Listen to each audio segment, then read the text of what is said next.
estamos de regreso para nuestro último bloque de El Comunicarte de hoy. Mientras nosotros hemos estado acá hablando con Jorge Baradit, hablando con Ignacio Peralta de la obra Perro Muerto y del Día de las Personas con Discapacidad. Esos han sido nuestros temas hoy.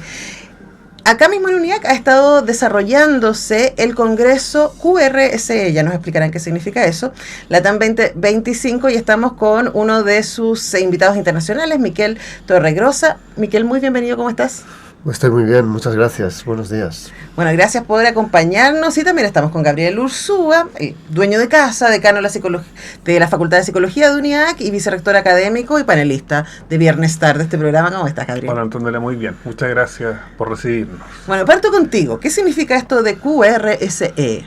Bueno, QRSE es un acrónimo en inglés, ¿no?, que es Quality Research Sport and Exercise, ¿no? Es una asociación de origen europeo, ¿no?, que promueve el estudio del deporte y la actividad física desde una perspectiva cualitativa, ¿no? Que es poco usual. Y este congreso, LATAM 2025, es primera vez que se hace en América Latina. Ajá, y ni más ni menos que en UNIAC. Ni más ni menos que en UNIAC. Este congreso lo organizamos en un consorcio de 7 universidades, ¿no?, donde nosotros somos, yo diría, bien protagonistas. Yo soy el vicepresidente del congreso. Y estamos tremendamente contentos, honrados además de tener, por ejemplo, figuras de la talla de Miquel Torregrosa, de Yara Carvalho, ¿no?, que ya estuvimos ahora, recién a las 9:30 de la mañana, en un conversatorio desde mi punto de vista súper interesante, auditorio lleno, ¿sí? Viene gente de todo el mundo, si ustedes van a mirar arriba, ¿no? Está tremendamente estimulante. Y ahora empezamos además con las mesas de ponencia, ¿no? Tanto en Campus Central como en Campus Sur, ¿no? Ya están ocurriendo en este momento. Y vamos a estar hasta las 6 de la tarde, y Miquel a las 15 horas nos va a dar una conferencia magistral en el auditorio de nuestra universidad. Así que tenemos un día, yo diría, muy bonito, muy bonito, de verdad. Yo estoy muy entusiasmado, muy contento. Bueno, y además porque, probablemente Miquel lo sabe, la Facultad de Psicología es la más grande que tenemos en UNIAC, en sus distintos formatos, en el diurno, en el vespertino, ¿cierto?, en el a distancia, semipresencial también. Entonces hay muchísimo interés y ahí hay un cuerpo académico y también de estudiantes interesados. Ahora, Miquel, tú nos contabas recién que, fuera de micrófono, que parte de tu interés y tu trabajo tiene que ver con investigar y acercarte a comunidades vinculadas con el deporte, pero que no han sido tan miradas como las mujeres, y como, esto me interesó muchísimo y quiero que entremos ahí, aquellas personas que se preparan para ser atletas de alto nivel, pero que no son las personas seleccionadas que llegan a las Olimpiadas y a otros espacios de relevancia. Cuéntanos respecto primero a esa elección, ¿por qué te interesa trabajar con esos grupos? Sí, bueno, en primer lugar, gracias por invitarme, es un placer estar aquí. Y la verdad es que yo he estado en QRSE en UK, y cuando se ha hecho en Europa, soy un habitual del Congreso, y me emociona que hayáis tenido la iniciativa en Latinoamérica de lanzar un congreso de estas características y en español para la comunidad. Lo cual me permite, por ejemplo, expresarme en mi lengua, que es mucho más fácil que como me dijo una amiga polaca, siempre somos más inteligentes en nuestro propio idioma. Siempre, al menos parecemos menos tontos como mínimo. Cuando empecé a hacer investigación hace muchos años, me di cuenta que hay personas en el mundo del deporte con los cuales quería trabajar todo el mundo. Todo el mundo, por ejemplo, yo soy de Barcelona, todo el mundo quería estar con el Barça, con el primer equipo, con los deportistas que estaban en aquel momento al 100%. Y yo no he sido nunca de pelearme mucho para meter codos, y pensé, ¿a qué nos podemos dedicar?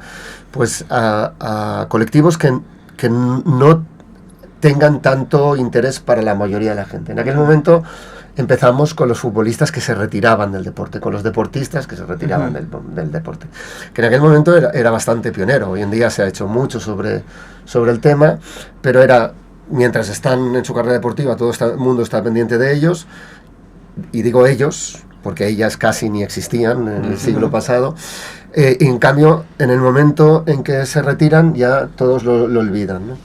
Empezamos por ahí, y la verdad es que nos gustó, y entonces Desde entonces siempre hemos tenido cierta tendencia, que es lo que voy a intentar explicar un poco hoy en la tarde en la conferencia,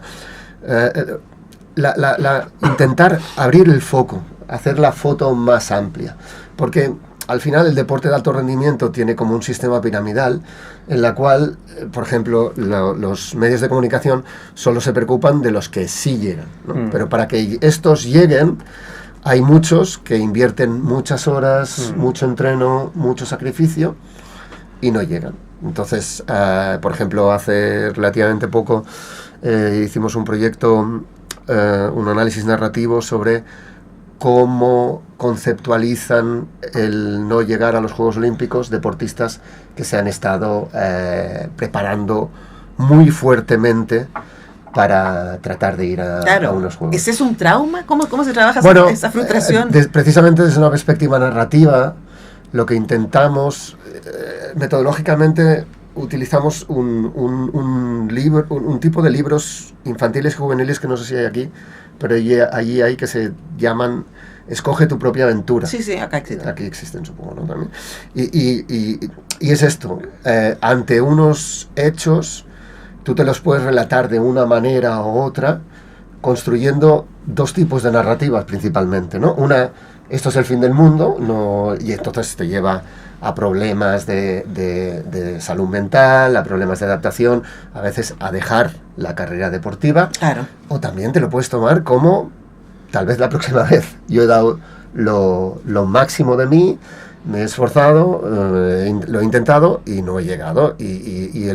Lo importante era centrarse en el proceso y no en el resultado. Sí. Y esto se relaciona mucho con la tolerancia al fracaso, la tolerancia a la frustración, los problemas de salud mental, etcétera, etcétera, que estamos encontrando muchos, ¿no? La manera en que nos expliquemos a nosotros mismos y compartamos y trabajemos el hecho de haber conseguido algo o no haberlo conseguido puede hacer que lo afrontemos de una manera u otra. Sí, estoy pensando además que cómo define tu propia identidad, porque si yo me veo a mí mismo como un deportista de excelencia y el resto no lo reconoce, ¿quién soy entonces? Sí. Hay una pregunta ahí para hacerse. Sí. Súper interesante. Ahora, Gabriel, tú y yo hemos hablado antes de la relevancia de separar deporte de ejercicio y de actividad, ¿cierto? Y claro, este congreso es bien específico respecto a cuáles son los tipos de grupos que se están analizando, etcétera, pero pensaba al mismo tiempo que para todas las personas, sería muy raro que para alguien un deportista no fuera el mandato, el ejemplo, lo que hay que llegar a ser. Especialmente uno piensa en Latinoamérica, ¿cierto? En España también, el sueño es ser futbolista, ¿no? Y cuando, bueno, aquí lo tuvimos hace un par de años, cuando tuvimos los panamericanos, ¿cierto? Sí, y los panamericanos, vivimos una fiebre de deporte y ahí hay algo que le está diciendo a la sociedad entera. Entonces quisiera como abrir un poco la especificidad de este congreso y que nos dijeras por qué para la Facultad de Psicología de UNIAC es importante detenerse en estos temas, no solamente por el grupo específico que analizan, sino también porque es un espejo, ¿no? De toda la sociedad. Sí, claro, algo que obvié, para nosotros es importante recibir el congreso porque es primera vez que se hace un congreso muy importante en América Latina, pero no solo por eso, es porque muchas veces las universidades, yo me atrevería a decir privadas como la de nosotros, lo tecnocrático se pone por delante de lo académico, de la reflexión académica, ¿no? Lo conversamos un poquito con otros colegas. Entonces, este espacio nos permite oxigenar la academia, ¿no? Pensar, dialogar. Eso para nosotros es tremendamente relevante. No es tan usual que en nuestra universidad ocurra un evento académico como este, ¿no? Por ahora, está siendo cada vez más usual. Sí, estamos transitando hacia una universidad más pensante, ¿no? En ese sentido. Que puede ser casi como una tautología, pero yo creo que o más activa en el pensamiento. O más activa en el pensamiento. En la vinculación. Sí.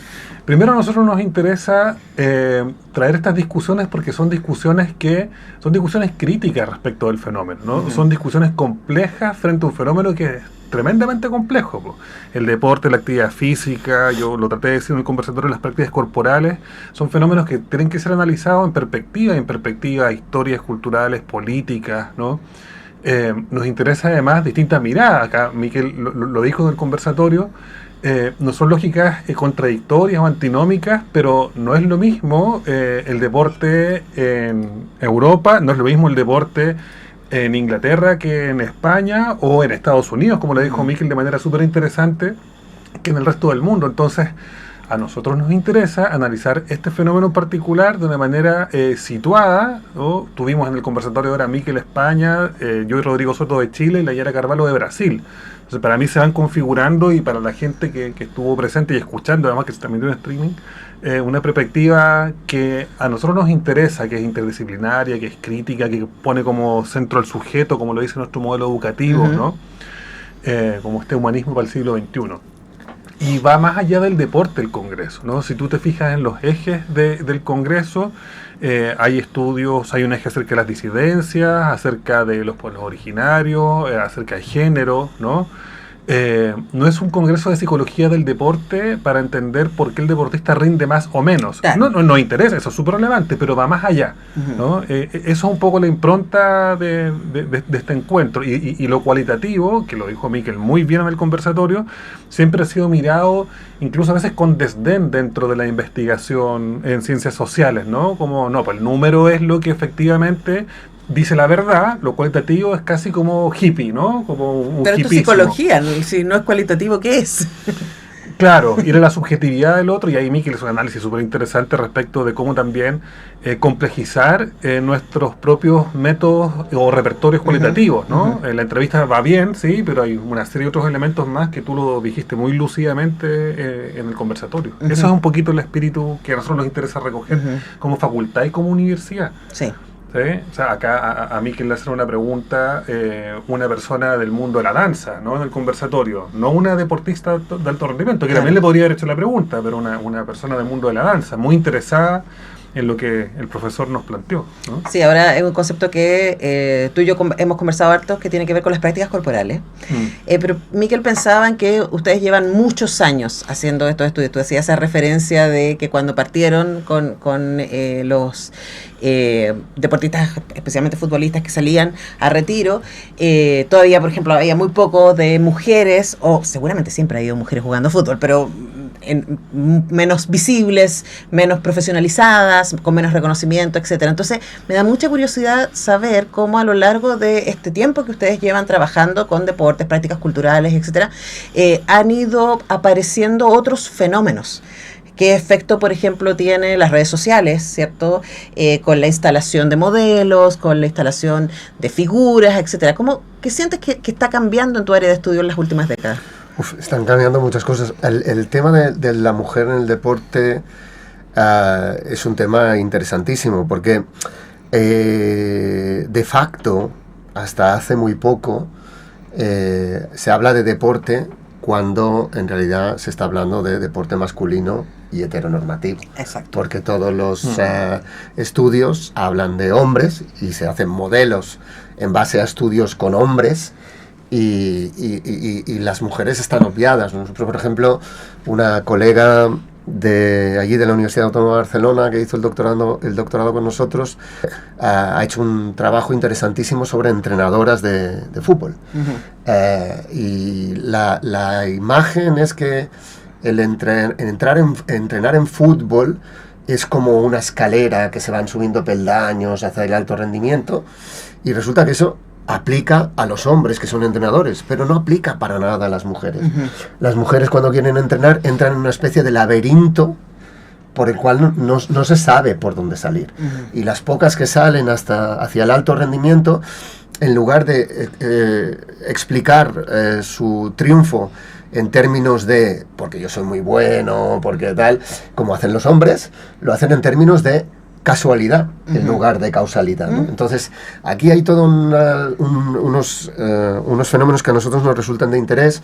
Por ejemplo, se obvia sistemáticamente las poblaciones LGTBIQ+ en el deporte, y las hay. Es decir, por ejemplo, en el deporte femenino está más o menos aceptado y más o menos bien visto que haya deportistas mujeres gays, lesbianas, y en cambio en el deporte masculino, en el fútbol y en otros, no verás nunca que salgan.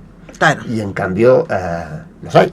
Entonces, lo que tenemos que intentar nosotros es trabajar desde el contexto para favorecer que estas personas no se sientan amenazadas y se puedan expresar, ¿no? Estas son las cosas que hacemos por ahí últimamente, porque, como decía antes, nos interesa un poco trabajar con poblaciones desfavorecidas, vulnerables en sentido amplio, no solo económicamente, porque hay otro tipo de vulnerabilidades. Pero Miquel, tú hablas todo el rato, yo estoy todo el rato pensando en Ted Lasso. ¿Viste la serie de Ted Lasso? Vi Ted Lasso, sí. Como claro, yo no soy una fan del fútbol, ver Ted Lasso fue como un acercamiento, pues la Muri no está, pero si no se va a reír, pues soy una evangelista de Ted Lasso. Creo que todo el mundo debería ver esa serie, que es una gran serie sobre el liderazgo. Sí. Pero también, a propósito de lo que decías, a mí me parece que es una serie también que explica mucho cómo un deportista construye su identidad a partir de ese reconocimiento. Y vuelvo a la pregunta que te hacía respecto a redes sociales, porque hoy día no, pero te fuiste por un lado que me pareció súper interesante igual, pero pienso que ese mandato y ese control sobre la identidad del deportista, hoy día, me pregunto, te lo planteo como hipótesis, ¿es más fuerte a partir de las redes sociales y la manera en que comunicamos hoy día? Por supuesto, lo es para los deportistas y lo es para todo el mundo. Las redes sociales son un escaparate, un aparador en el cual solo se comparte lo bueno. O sea, tú no ves nadie compartiendo desgracias en redes sociales. Y entonces, esto hace que determines tu identidad solo en base a los éxitos. Cuando en la vida, muy a menudo, lo que tenemos son fracasos. Tienen fracasos los deportistas, tenemos fracasos los investigadores cuando aplicamos a un proyecto de investigación, cuando mandamos un proyecto, un artículo a publicar, muy a menudo nos lo rechazan, pero nadie pone en sus redes sociales, me han rechazado un artículo en esta gran revista y tal. Entonces, ¿qué pasa? Que especialmente las generaciones más jóvenes que vienen por detrás, de investigadores en la universidad, de deportistas en los centros de alto rendimiento deportivo y de jóvenes en cualquier ámbito, se reflejan solo en la cultura del éxito. Y es muy costoso hacerles ver que lo normal es perder, que lo normal es fracasar y que de vez en cuando ganas y que hay que luchar por ganar. Pero esto nos provoca muchos problemas de salud mental, de saber gestionar el fracaso. Pero claro, yo creo que al menos allí en Barcelona, con la generación que tenemos en la universidad, ya hemos hecho tarde, no se puede. Porque esto hay que trabajarlo desde la base, desde la infancia. Yo soy padre, tengo 3 hijas y frustrar intencionalmente a un hijo tuyo es una cosa muy compleja, ¿no? Porque la tendencia a sobreprotegerlos y a intentar que no les pasen cosas es lo más natural del mundo. Pero eso, a largo plazo, es un problema. Entonces, por ejemplo, con mis hijas en Cataluña hacemos una cosa que nos subimos los unos encima de los otros. Hacemos castells, terras humanas. Esta es la primera universidad en Chile que tiene un curso de castells. No lo digas, no sabía. Te vamos a presentar al Ignacio. Pues presentármelo, porque yo soy el vicepresidente de la coordinadora de collas castelleras de Cataluña. Le vamos a mandar un mensaje inmediatamente a Ignacio Rifo para que se acerque. Hago castells y mi familia hace castells. Y Ignacio es un investigador de la Facultad de Comunicaciones que investiga los castelleros en virtud de los efectos positivos, trabajo colaborativo, súper interesante, tienen que juntarse. Pues sí, por supuesto. Pues, vamos a pasar los datos. Yo estoy diciendo que se venga a la radio. Sí, una muy buena sincronía. Mi familia, empezamos a hacer castells hace 15 años y fue una actividad familiar, nos apuntamos los 5. Y al principio, mis hijas que querían subir, que todo el mundo dice, ¿cómo dejáis subir a los niños hasta allá arriba? Y todas esas cosas. Mis hijas querían subir y no había manera. Y llegábamos por la noche a casa y unos lloros y unas frustraciones y aquellos suben y nosotros no. Y mi pareja sobre todo estaba muy preocupada, ¿no? Y yo le decía, tranquila, esto les hace muy bien para la vida. El saber gestionar las frustraciones, el saber que tú te tienes que esforzar si quieres hacer algo y que tienes que insistir y estar ahí y algunas veces no sale bien y otras veces... Bueno, ahora han pasado 15 años y ellas suben, ellas son responsables de los niños de la canalla, que se llama, que suben al castillo, y yo creo que les hicimos un gran favor dejándolas frustrarse, aunque se te encoja el corazón, porque son hijos tuyos y es muy complicado, ¿no? Entonces...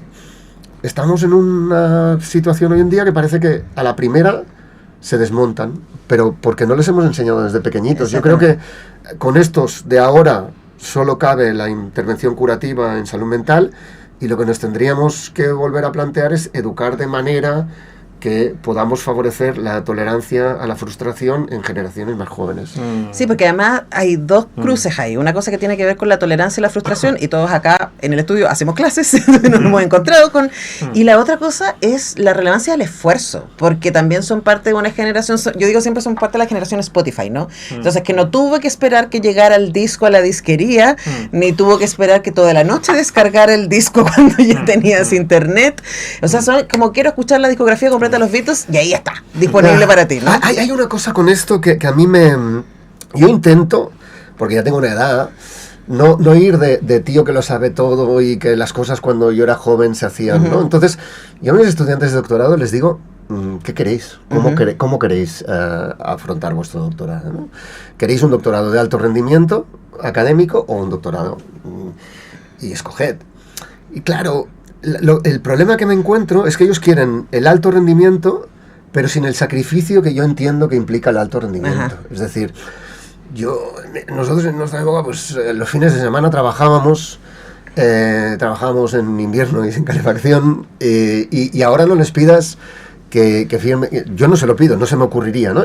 Entonces, estoy intentando a ver si ellos me enseñan cómo conseguir igualmente el alto rendimiento sin el sacrificio que a mí me parece que implica. Ellos creen que no, que pueden viajar con Ryanair a toda Europa, que pueden no saltarse unas vacaciones. Yo creo que esto y el alto rendimiento son un poco combinables. Pero es parte de, entonces, para cerrar, no estoy distraída, estoy escuchando, le estoy diciendo a Ignacio Rifo que Miquel está aquí para que se junten después, porque de verdad, en la experiencia Castells del curso, primera vez un curso lectivo, más de 50 chicos y chicas se inscribieron, acá la universidad se puso ahí como, apostó por ese curso como un curso, además de ser interdisciplinario, porque ustedes también han estado participando ahí, la Facultad de Psicología, digo, es un curso que habla exactamente sobre esto, pues sobre cómo trabajamos en equipo, sobre que te voy a estar explicando yo el Castells a ti. Hermoso, me está mostrando en su celular un castel de 5 pisos. Ah, mira. Claro. No, estos son 9 pisos. No, que no, un video de abajo. Bueno, pero para que puedan conversar, porque de verdad ha sido una experiencia increíble para la universidad completa. Tener como un curso académico, además, me parece muy lindo. Y con eso volvemos y cerramos con Gabriel, a propósito de que dijiste muy de pasada que el Congreso se está transmitiendo por streaming.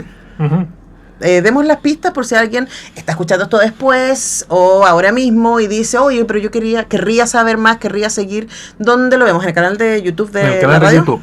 Sí. De la universidad. De la universidad. De UNIAC. De la Universidad UNIAC. Se transmitió el conversatorio y se va a transmitir la conferencia magistral de Micro a las 3 de la tarde. Perfecto. Que está imperdible. Que está imperdible para que la gente se meta ahí y después queda ahí como transmisión en vivo, así que si nos están escuchando más tarde, porque así es la radio, si nos están escuchando más tarde, recuerden que en el canal de YouTube de UNIAC van a poder encontrar lo que está sucediendo durante el día de hoy en este congreso QRSE Latam 2025 organizado por varias universidades. Está la USACH, la UMCE, la UPLA, la UNAV, la Universidad de Santo Tomás, la San Sebastián y por supuesto acá los dueños de casa, UNIAC.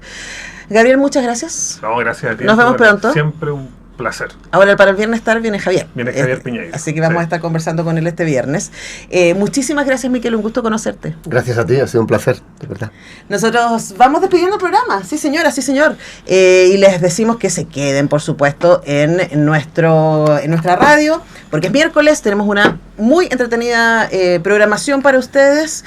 Vamos a cumplir 7 meses, Gabriel. Mira. Y cáchate un día miércoles común y corriente en nuestra UNIAC. Después de comunicarte, viene tantas canciones buenas con Muriel Riveros. Después se viene en proceso con el decano de la Facultad de Arquitectura y Diseño, Ernesto Silva. Después viene a lo menos un café, el programa de la Escuela de Publicidad. Y a las 18 horas tenemos el programa Cineteca Nacional Efecto Cineteca. Todo eso pasando en Radio UNIAC. Y cuando no hay programas hay una música excepcional, de verdad.